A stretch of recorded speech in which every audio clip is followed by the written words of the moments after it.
Welcome. I'm Brad Miller, and I'm with Jason Medford today, and we're going to talk about bad things that happen to you and why maybe they're not necessarily the bad things that you think about. That maybe these things, these negative stuff, the problems you run into, the rough parts in your life, maybe they're actually there for a reason. Maybe it's not just that you're ugly or stupid or clumsy or whatever, but maybe there's something behind that we need to be paying attention to. And so I think today we'll talk a little bit about a different way to maybe frame some of these things that happen in your life, and see them maybe as opportunities as opposed to kind of negative things that happen in your life. Yeah, because there's kind of the saying that things happen for you and not to you, right? So again, Mhm. things happen for you and not to you, right? And like you said, Brad, I think a lot of it is kind of the reframing because I think what's interesting is, because you even brought up, we're going to talk about bad things. Well, what is a bad thing? What is a good thing? They are merely labels. Bad and good are subjective labels. Exactly. They're subjective labels, right? And so I think, Hmm. a lot of times we go through life with a glass half empty, skeptical.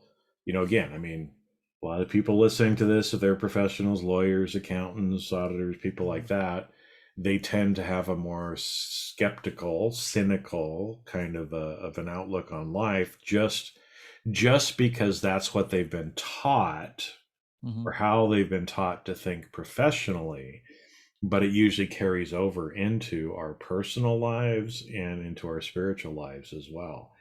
And so I think that's a maybe a good place to start is, well, what's really good and what's really bad? And are there really good things? And are there bad things? Spoiler alert, no. No? No. Okay, end of episode. Thank you everybody for coming. That was easy. No. That was easy, right? No, but I Next. think it's interesting. Like you said, words like good and bad are subjective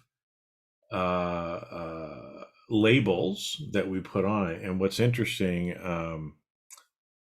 gosh, I can't remember exactly the Clapton song it was this morning that I was listening to, because I woke up with an Eric Clapton song in my head, and so I listened to it like 10 times, and then I just started going back listening to a bunch of Clapton songs this morning.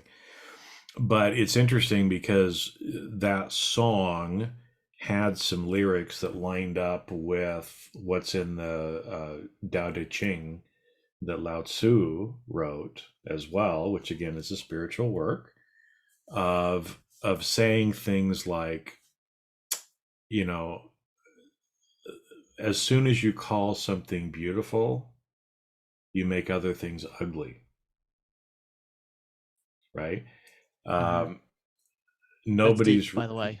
nobody's right unless somebody's wrong. And in this Clapton song, there were a couple of things in one of the verses where it was the same kind of thing. It's like, that whole idea of for something to be beautiful, something has to be ugly.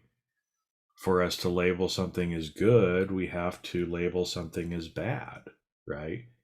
And a lot of times when we start putting those labels on it and we start coming at it from a cynical or skeptical point of view, right? We see bad things everywhere. And part of that is psychological brain coding, right? Because again, our 3D brain is designed to detect 3 times as many bad things as good things because it's the danger alert, right? From the Danger, danger, amygdala, danger, Jason. Yeah. danger, stranger danger, right? So, we're kind of programmed that way, but part of the lessons in this life is to get past that, right? And so let's talk about, again, a lot of times some of these things that we might be judging or labeling as bad are actually very good. Yeah. And this is going to be a tough perspective for, I know, lawyers in particular, and I'm sure probably auditors and people like that as well, who we are trained that there are things that are bad, and those are specifically things that we're looking for. We're looking for the problems. We're looking for these bad things that are out there because we're trying to protect our clients. So we want to help them avoid these bad things. But like you said, this training, this seeps into our day-to-day personal lives as well. And so that's why a lot of lawyers are very cynical in their personal lives.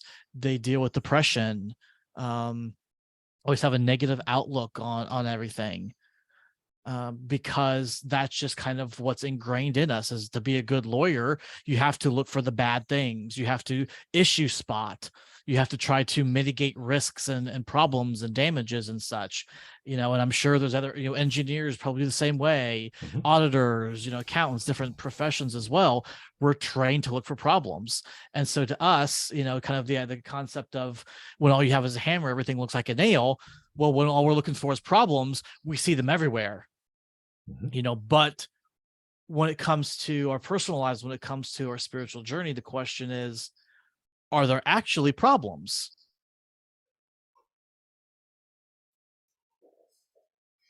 Not if we come at a view of everything as an opportunity for learning and for growth. Yeah. So let's talk Right? I about that. mean, if we can switch that perspective, right? Because again, and again, like I said, this is something that you may struggle with your whole life, off and on, because I do, right? I Mhm. mean, you think you learned something, and then something else comes along and you learn more, right? Well, welcome to the spiritual path, folks, right? You might think you have it for a while, and then you get another lesson, right? Is that, a lot of times when these things happen, they're an opportunity or a lesson for us to learn and to evolve and to grow. And most of the time, what we choose to label or judge as good or bad is simply what we've been indoctrinated or told was good or bad. And so we'll just use a simple example, because I use this in some of the ethics trainings that I give to people, right? Is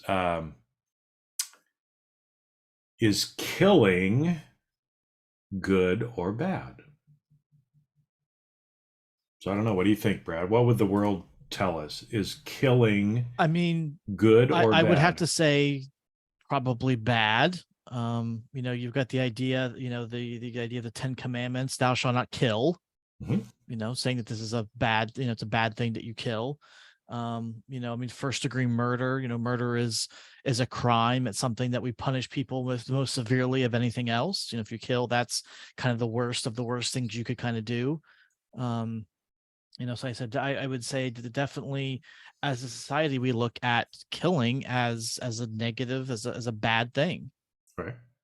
And I would agree. That's what we're taught, right? Is killing is bad. Okay, so let me give you some other examples, and you tell me if this is bad, right? Is we tell people that killing is bad, and then we bring young men and women into the military, we give them a gun, and we go tell them to kill another human being. And when they do it from that context, we give them medals, we applaud them, right? So in that instance, killing is not bad. Actually, the world would say that killing is a good thing in that instance, right? But again, is killing a good thing? Is killing a bad thing? Okay, how about another example? Every day we eat, right? And yes, I'm sure there's some people who are listening who might be vegetarians, right? Because there's some people that, kind of from a philosophical view, they don't want to eat animals because they don't want to kill animals. They think killing animals is wrong, right? Which I can understand. I can, appreciate and respect if that's what somebody's view is, right? But let's just say for meat eaters, is killing a cow a bad thing? Not if you want to eat. All right. I mean, they But taste really good on the grill. So yeah, yeah, I you mean, know, and even for the vegetarians who might be listening, right? Did you realize that in order to eat that plant, you have to kill it? You have to cut it, cook it, consume it, right? And so, in a way, we're also killing everything that we eat that was at some point was a living thing, right? And so again, if we just step back and say, well, is killing a good thing or a bad thing? For the most part, most people would say it's a bad thing. But it's neither good nor bad. It's just a thing. And it's something that has to happen, right, in order for us to sustain life. And so I'll give you an example. I don't know if anybody knows who Albert Schweitzer is, but he was a doctor, philosopher, musician from a long time ago. And I remember reading one of his books because he talked a lot about ethics and things like that as well. So I've done a lot of research and read a lot of his stuff. And I remember he told a story. He was living in Africa. So for a lot of his life, he was a doctor. He kind of gave up. He was from Switzerland, Switzerland, Germany, France, that kind of area right there. Actually, I think he was anyway German, but living in a little French part of whatever. Doesn't matter. But he decided to go to Africa to be a doctor in Africa, right? And so he said, as a doctor, I am, trained to do no harm, try to protect life, right? And so he gave two different examples. He said, he had a hawk or some kind of a bird of prey as a pet. And so he said, I have to make a choice between, do I take this fish and kill it and give it to my pet so that it can live? I have to make a choice between killing or sacrificing the fish in order to save my bird, right? Same thing that we were talking about before. You might have to make a choice between, killing a carrot or killing a cow in order to sustain your life, right? So you're choosing between that and the other. And he said, even as a doctor, right? He said, even at kind of a basic level, what is killing people a lot of times are things like bacteria, right? And so as a doctor, I would give people antibiotics to kill the bacteria. So there's a bacteria or there's a virus that maybe is in somebody's body, and you have to choose between the bacteria or the virus or the person, right? And so is one good? Is one bad? There's not. It's just choices. It's just choices, right? And so one thing is never just one thing. Things are not just good, things are not just bad, right? But again, that's not what you've been taught. And so for most people, when you hear that, you're probably sitting there going, Jason, you're full of shit. That's not true. Okay, well, sit with it. Think about it a little bit more, right? And again, don't believe me. Maybe I'm totally wrong, but it's some things that I've kind of become aware of and have started to see more is that there really is no good or bad. There just is, right? And so if we kind of move this back to what we were talking about from the things happen for you and not to you, right? Is how, Brad, how does this show up in your life? Maybe we can share some little personal examples or things that have happened to help kind of highlight and show people where maybe at first we would have said, oh, that was bad, but afterwards we find out, no, that was actually really good. Or it just was, it doesn't matter. mm, yeah. So, I mean, it happens every single day. There's always something that comes up that you could say, well, that was bad, or that sucked, or that was, not good. That was a negative thing. But at the end of the day, there is some sort of a lesson involved. There is something that you gain out of it. So, one example, so early in my marriage with my wife, we get into some arguments. um both of us have never really been in long-term relationships before, and didn't really know how to work it, and all that kind of stuff and things like that. And so there was actually an occasion where my wife packed up a little bag and went and stayed, and left and stayed out of her parents or something like that for a night. And at the time I was like, oh my God, she's left with the bag, is she ever coming back? Like, it was a really terrible, awful, experience for me. Um, and at the time I was just like, this is awful. But looking back at it, I can see how that was actually one of the things that actually forced me to change, to force me to reevaluate how I looked at relationships, how I looked at the relationship with my wife, the way that I was being around her. And it actually made our relationship a lot stronger, um, because of the things that I learned, the things I was forced to face because of that situation. And again, at the time, it was terrible. And I was like, oh my gosh, she's going to leave me and we're going to be a divorce. And what am I going to do? And I have to pay for this whole house by myself? Or is she going to, like, how's it going to work? Like, all these things, all these negative things were going through my head at the time. But now, with the benefit of hindsight, I can see that that was actually something that I needed to go through, because there was something I needed to learn, that there was changes that I needed to take in my life, the way that I was being, the way that I was acting, that the only way for me to get that lesson, to get through for me, was something big like her walking out like that. Mm-hmm. Yeah, So and for me, I mean, again, this was a long time ago, but the one that kind of popped into my head was uh, when I was newly married. I was still in college.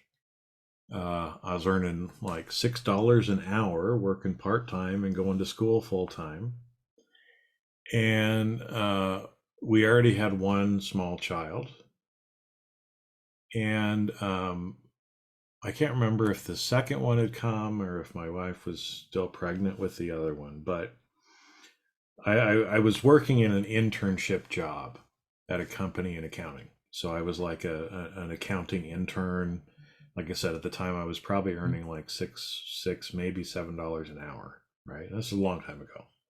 Right, most people are going to be like, "When was that? In the Stone Ages?" Yeah, yeah, it was a long time ago. Okay, um, and so obviously, we were struggling financially, right? I mean, I was going to school full time. I was taking out some loans. I was working, 20, 30 hours a week. My wife at the time was working as well, and we were just trying to do everything we could to try to make ends meet during that time, and it seemed like a really hard time for us. And so the company I was working at, there was a new or not a new position, but a position came open for an entry level accountant. And so, I looked at that and it's like, well, it's not really, my dream job, but my gosh, I go from like $6 an hour to like $27,000 a year or something like that. I mean, it was like crazy, right? Like, my life is going to be so different. I'm going to have it made if I can make, I'm 25 or rich. That'll be rich. $27,000, right? At that point. And so, I kind of looked at it and I was getting some pressure from my wife. It's like, hey, we've been struggling for so long, you can still finish college, doing this and blah, blah, blah, blah, blah. So I was already kind of doing the job, so I was qualified. I'd been working there for a year or so. And so I really kind of set my hopes on getting this job and figured that I was going to be kind of a shoe-in for the job. Because like I said, I was already kind of doing the job. I was less than a year away from getting my accounting degree. They knew who I was. They liked me, right? So I put in my resume and I was all excited thinking that this was going to happen, right? And then I remember the corporate controller called me into his office. And, again, for a, early 20 something kid, to go into the office of the corporate controller who was in his 50s and a very kind of powerful man, right? I mean, this is not like my boss. This is like my boss's boss's boss's boss kind of a thing, right? So I'm a little intimidated going in. I mean, I knew who he was and he knew who I was, but I remember going in and having him, I sit down, and his name was Jim, and he's like, Jason, I saw that you put in a resume for the open position. And he said, why do you want to do that?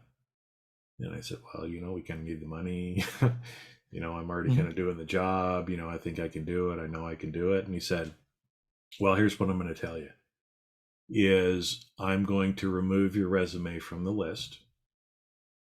And I was like, oh, right? I Gut put punch, yeah. you feel like you're kind of gut punched, right? Like, well, come on. I mean, I've been kind of putting my hopes and dreams on this. He's like, no, we're gonna remove your resume because this is not the right job for you. And I'm going to tell you why. He said, you are very, very bright and you have a very bright career ahead of you. And I am not going to allow you to derail what is possible for you by settling for this job. Keep your nose down, finish college, go get a job at a public accounting firm, like I know that you can, and take your career to where it needs to go. I will not let you settle for this. Now, at the time, again, I was like, fuck, Jim. It's like, my wife's over here. We got 2 little kids. It's another year of struggle. But that's sometimes what the universe does for us too, right?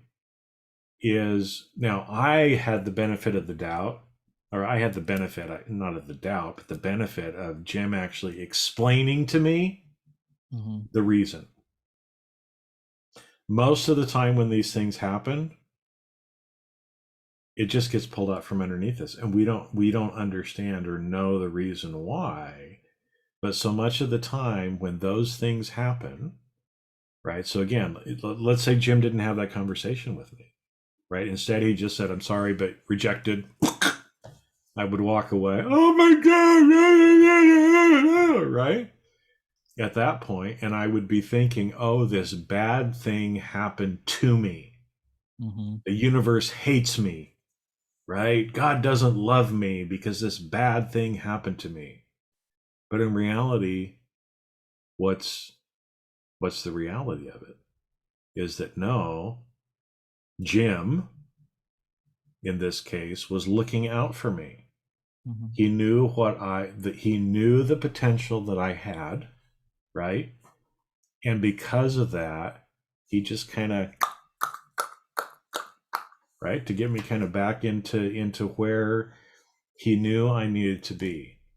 And so much of the time, when things that we think are bad happen to us, it's just the universe, kind of getting us back in. And that thing is one step along the way of you getting exactly what it is that you want. Right. And so it was that way in my career. I mean, I got the job in public accounting, and I, actually came back and worked, that company was one of my clients when I was there. And a few years later, they needed somebody to come in and start an internal audit department for them. And guess who was one of my champions? Jim. the corporate controller, right? And so I get the job and I work at that company for a while. And then an executive position comes open that I was qualified for, and that I came down to I didn't get the job, but I was one of the last finalists for it, right? And there is no way that in a few short years I would have been ready for that if Jim had allowed me to take that other job. It would have taken me 20 years to get to that same point to where I would be considered a candidate for that executive level job had I not gone the route that he suggested. And like I said, in a few short years, I was actually being seriously considered for it. So that's one of those where, again, I could have felt like, oh, you don't like me, universe doesn't like me. But that thing that I was viewing as a negative or a bad or a setback was exactly the thing that I needed, and it was done for me to help me get to where I needed to get quicker. Yeah. And one of the benefits that you had in there is you had Jim sitting you down and saying, this is why, this is the potential, this is where you're supposed to be headed. Unfortunately, the universe doesn't tell you to come into its office and sit you down and say, Jason, I see this is what you're thinking about doing. It's not right for you. You need to be doing something different. And this is why. The universe doesn't do that.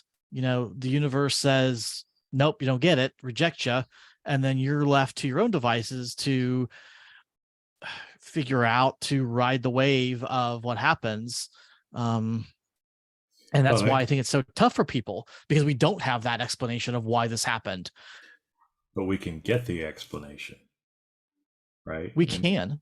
And this most is people one of I those don't know how, though. That's one of the tricks. So let's maybe talk about that a little bit, right? Because I think, like you said, most of us just kind of walk away like, "Oh, universe, you didn't like me. Why?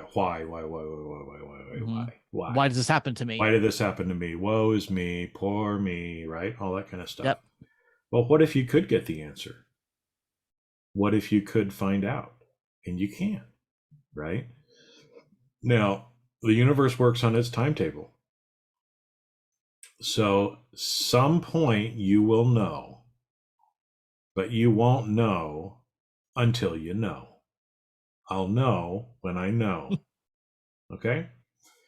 And so this happens, a lot of times, like right now, I'm going through some changes in my life where Spirit has just kind of told me, you need to do this, you need to go here, you need to do that, you need to right? And it's like, oh, well, it'd be nice to know why, right? Because people are asking me, well, why are you doing that? I don't know. I just feel like I'm supposed to do it, right? And at some point, I will know. I will know when I know. So the universe will give you an answer, but it will be on its own timetable in what is best for your interest, right? Mm-hmm. But let's pretend that, again, one of these things happens. Okay, let's say Jim didn't tell me. I could go back and I could say, universe, why did this happen to me? What lesson am I supposed to learn from this? Now, a lot of people might ask that question, but are you listening for the answer? That's the trick. You can ask the questions, but you have to listen for the answers. And how do you listen for the answers? You have to quiet your mind. You have to place awareness on it. You have to recapitulate on things that actually happen and wonder, that's curious. I wonder what that's supposed to mean. What am I supposed to learn from that?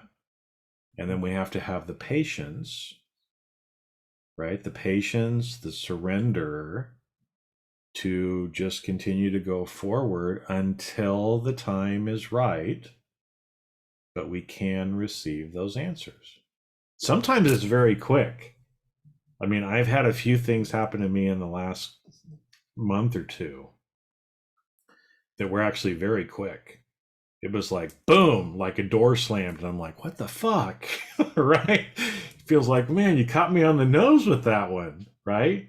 And so I go and I try to do something else, and bam, door slams again, right? And so here I am, kind of going, huh? Well, what am I supposed to learn from this, right? And it didn't come right away, but it came pretty quick, right? Again, at one of those, I asked the question, and at one of those times when I was being quiet, there were thoughts that came into my head, right? Or a song, or someone would say something to me, and it'd be like, boom, now I know. Now I know. That was the lesson that I was supposed to learn by having that door slammed in my face. But you have to surrender, you have to be patient. If you're a whiny little bitch that just keeps asking, why me, and keeps asking the same question over and over and over and over and over again, right? You're probably going to have to wait longer to get your answer. Because maybe part of what you're supposed to learn is patience. Same thing to my daughter. Yeah, exactly. She, wants to know things and, asks multiple times, can I do this? Can I do this? Can I do this? And the more she asks, the less likely I want to answer her. Mm-hmm. Like the more impatient she is about it, the more I want her to wait until I finally answer. I heard you the first 5 times you asked. You need to be patient, and I will give you an answer, but you need to simmer it down, mm-hmm. and wait a little bit. And that's the lesson I give my daughter all the time too. Same thing. Well, and I think that's the lesson that the universe is giving to us too, right? Is that, again, but if you sit down with intention and you're like, okay, that was interesting, right? Again, trying to not have judgment about it, mm-hmm. right? Because that's what I did when that first door slammed. I'm like, what the fuck just happened? That is like so outside of like the normal reality of what typically happens, that there must be a lesson for me there from the universe. So what is that lesson? Right? So I had the intention of asking the question and to be able to understand and learn and integrate whatever it was that I was supposed to do. And then I let it go. I put it out and I surrendered and waited until it was the time for me to get the answer. Right? Now, sometimes that can take years. Right? In this particular instance that I'm talking about, it was only a day or two. Right? Sometimes it's almost immediate. I mean, sometimes I've kind of asked the questions, and like right at that time, I've gotten the answer. I don't know what makes the difference. I'm sure some of it has to do with the noise in my head and how well I'm actually tuned in to being able to hear. I know that has something to do with it. But sometimes, again, it's just, well, what's in your best interest? What's the best thing for you? Right? Mm-hmm. On how we end up getting it. Yeah. Well, this has been kind of bigger concepts and kind of broader things, but this also really applies to little things too. So let's play a little game here. I'm going to go through and come some little day-to-day things that might happen to you. And so you give me your best guess of what the lesson here might be. Okay. So First one is you wake up and a dog's peed on the carpet. Oh, wow. What's the lesson here? What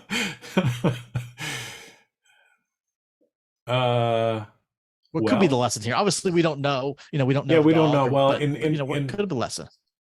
Yeah, there could be some different lessons. And so again, I think what's important is I'll just try to throw some things out there, but yeah, again, to just realize that for each person, there's going to be a different message.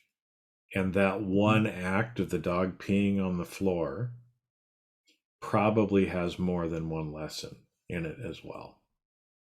Okay. Quite possibly, yeah. Right. So again, so you wake up in the morning, the dog's peed on the carpet. Right. Well, if again, I'm thinking about this of, I'm not thinking about it of being pissed, but being pissed. I wasn't meaning for that to be punny, but there you go. Right. It's a punny Okay, guy. a punny guy. Okay, the dog just peed on the floor. I need to clean it up. That would give me an opportunity to serve and give love to the dog for doing something by cleaning up after the dog. Right? So it could actually be Mhm. an opportunity as I'm sitting there and I'm cleaning the carpet, right? For me to shower or share love with the dog.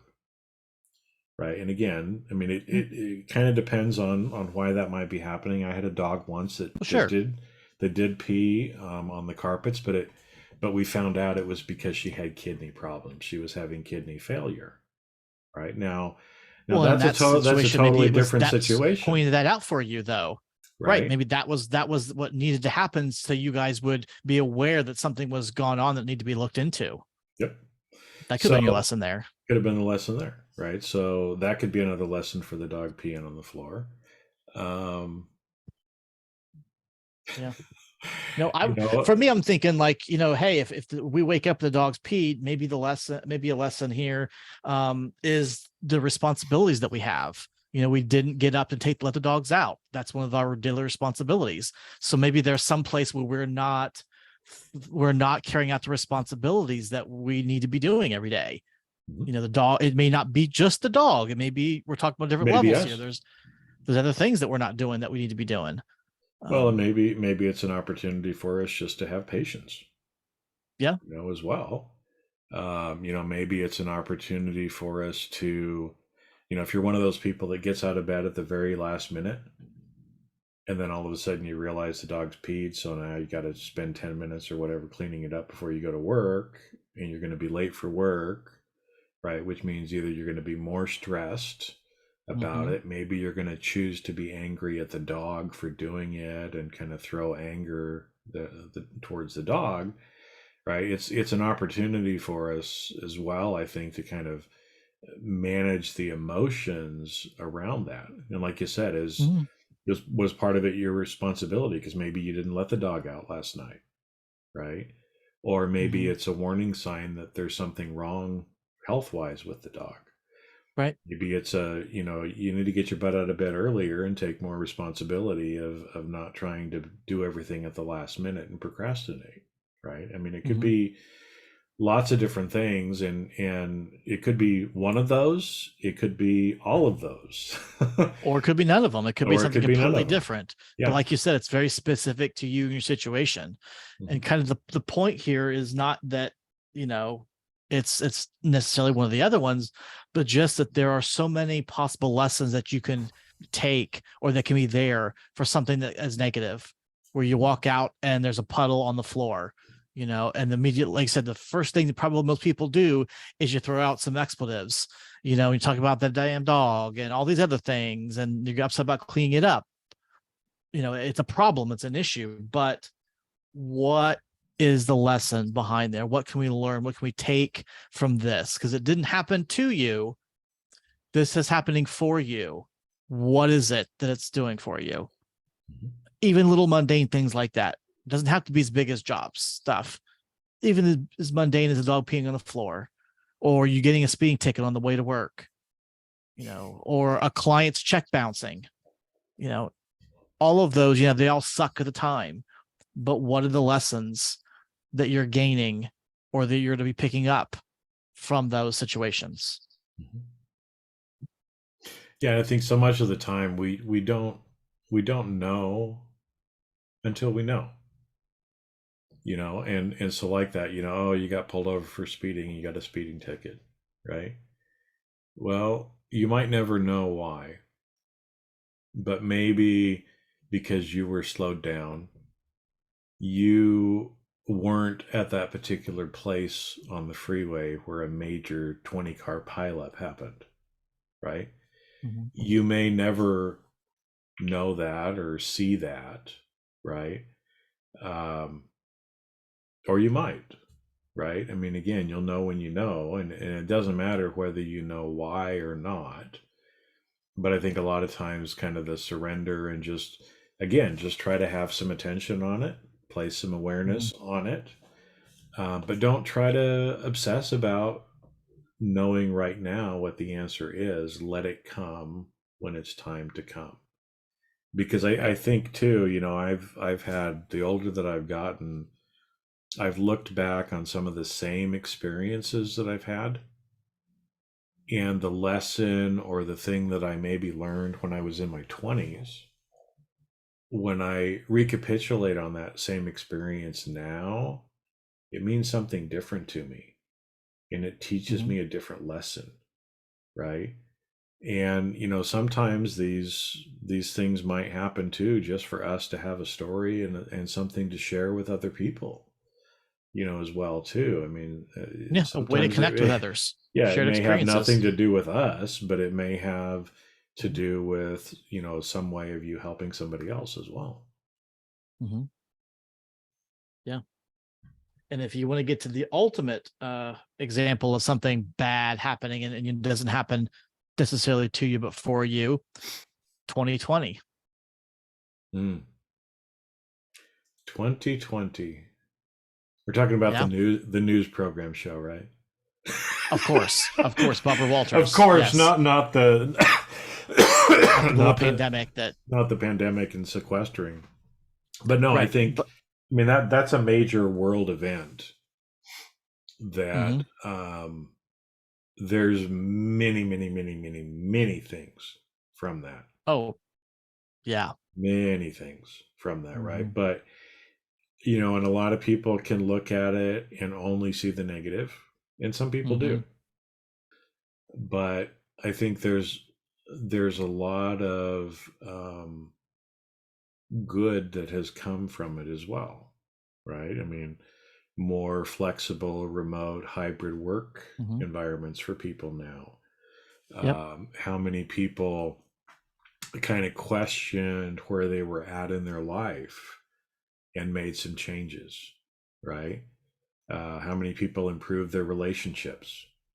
Now, I know Being a stuck with lot, somebody for yeah, a months at a lot, time. yeah, but on the flip side, a lot of people got divorced too, right? Similarly, Because like because you were stuck with somebody I for can't months at a time. stand you, and I could deal Yeah, with it when I could leave for 40 or 60 hours a week and go to work, but now I cannot.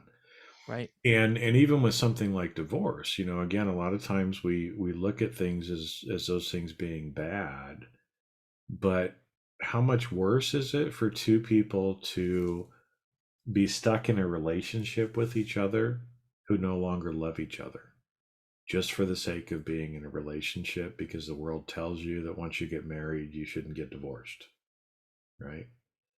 And so any of those things, with, again, with 2020, I mean, how many people got dogs or pets that hmm didn't have them before?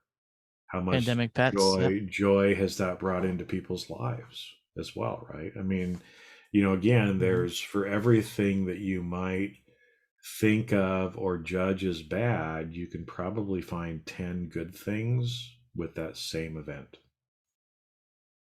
Oh yeah, no, I mean, I tend to look at 2020 in a positive light, like for those some of the things you mentioned about how it caused people to take a different look into remote to hybrid working, where everyone in the past thought everything had to be, especially in the professions, everything Yeah. had to be in person in an office setting, and you were forced to make changes. Like you couldn't just stick by what you used to do. You had to actually make changes to be able to work from home. And so law firms, accounting firms, engineering, whatever, had to make those changes to the way they operated. And that's been very beneficial for a lot of people, particularly people like working mothers who the flexibility has made it so much easier now for them to be able to manage things. And so, things like that have been positives for it. Um, it opened up new opportunities for people who, like you said, no longer had a job because their employer shut down. And so that was the impetus that they needed to now say, well, I guess now's the time for me to try my own thing, or for me to do this other thing that I thought about doing. And I don't have a job to worry about holding me back now. So let's go, take the leap, whether it's traveling or at least starting up your own business or whatever it might be. It was an impetus for people to make that change or to get out of a bad situation what they were afraid to get out of. Mhm. Kind of like the divorce situation, but with a job, they weren't happy in their job, and so now it was chosen for them, let's say, to get them out of those sort of positions. Um, or for me, I was sheltering in place in 6 weeks in Maui because of the pandemic. Like, what Oh, would have really? been a week and I didn't oh, realize you didn't know that. that story? Oh, No. yeah. So, oh well, okay, story time then. So, we had been scheduled for over a year to go spend some time in Maui. My mother had took annual trips, and so had a condo she was renting. And she's like, "Hey, if you guys get over here, you can stay with me, and whatever." So we had like a week and a half that we scheduled, whatever, and excited, and worked. I remember sitting with my daughter and watching all kinds of YouTube videos on trails to hike and things to do. And like, we were all up and excited about it. And then, you know, beginning of 2020 comes up, and then all the doom and gloom, and people are starting to get worried, and things start shutting down. And we're like, are we going to get to go? Like, is this going to happen? And we kept watching for the airlines to close down and stuff. And we're like, well, you know what? My wife's like, screw this. I've been waiting for ever to do this. We're going. So we got over to Maui, and pretty much as soon as we got there, everything shut down around us. Um, all the touristy things shut down. They shut down some of the parks, some of the roads, all of that kind of stuff shut down after we got there, and our flights home got canceled Yeah. because the airlines were no longer flying. So we ended up being there, and again, my mom had the condo, and no one else could come to take it after us. So we were able to extend it and get a rental car and stuff. And so we were there for 6 weeks. Hmm. It was supposed to be a week and a half or so, 2 weeks, and we got for 6. And so we sheltered at home, shelter in place on the beach. And and it's Rough. I know, and it's to this point probably the best 6 weeks of my life. I know, Yeah. and there's some other things that happened during that time, from a spiritual standpoint. Um, that was actually my first round of TCP happened during then while I was there. So all kinds of things were going on at the same time, but that was one of the good things that happened, because of the pandemic that would have not have happened but for But that. for well, and it was for Yeah. you, right? I mean, again, putting you in that situation, um, Yep.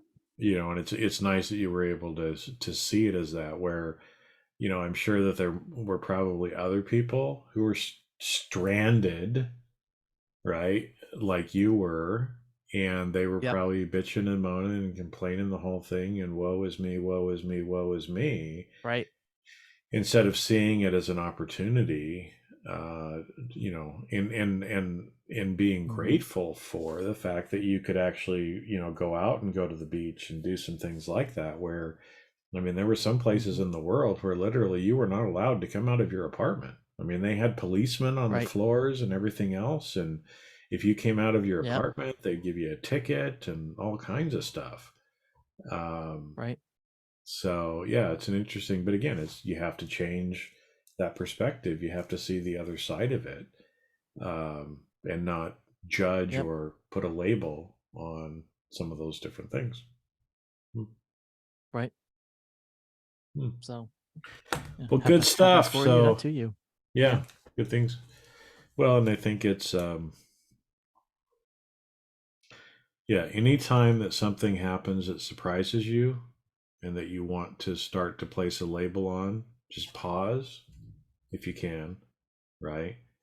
And try to Mm-hmm. see things from a more positive light or what you can learn from it, Mm-hmm. instead of, automatically going to that negative space. Because once you've been in the negative space, it's harder to get out. Mm-hmm. And again, it doesn't mean you're never going to go to that place, but the fewer times we go there and the quicker we're able to get ourselves out as soon as we identify that we're there, the better off that we are. Because Right. really and truly, things are happening for you. Whether you Mm-hmm. realize it or not, things are happening for you exactly the way that they are supposed to be happening, based on the choices that you've made and based on kind of the bigger plan for, what you're doing here on this earth. And we just have to surrender and trust. And eventually you'll know when you know as to why, and it doesn't even really matter why. It is what it is. One of my favorite authors, Kurt Vonnegut, in several of his books, used to say, "And so it goes, and so it goes." It is what it is. Mm-hmm. Anything else you want to add to this conversation at this point? I think for now we're good. The episode is what it is. It is what it is. It is what it is. Yep.